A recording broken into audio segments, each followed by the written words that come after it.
Scrollovanie je dnes už tak zaužívaná vec, že sa na ňom ani nepozastavujem. Určite sa ti už stalo, že si otvoril Instagram len na to, aby sa po 3 hodinách prichtil pri tom, ako sa zabávaš na videách tancujúcej opice.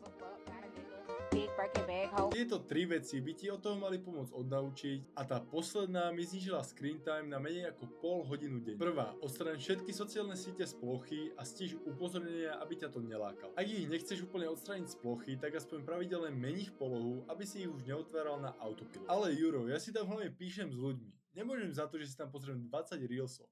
Píš si s ľuďmi cez správy, WhatsApp, Messenger alebo ostatné sociálne siete, ktoré nemajú voľne dostupný kontent. A posledný a zároveň najúčinnejší spôsob, ako sa zbaviť závislosti na sociálnych sieťach, je nainštaluj si apku pre blokovanie sociálnych sietí. Nemusí to byť na celý deň, možno len na čas dňa, kedy by si mal skôr pracovať, učiť sa alebo tráviť čas s reálnymi ľuďmi. A nie sa stále nechať rozrušovať touto malou vecičkou. Ja osobne používam apku Opal a tá funguje skvele aj zadarmo. Ak by si chcel vidieť viac takýchto videí, tak mi to daj vedieť dole v komentároch alebo tak, že zanecháš like.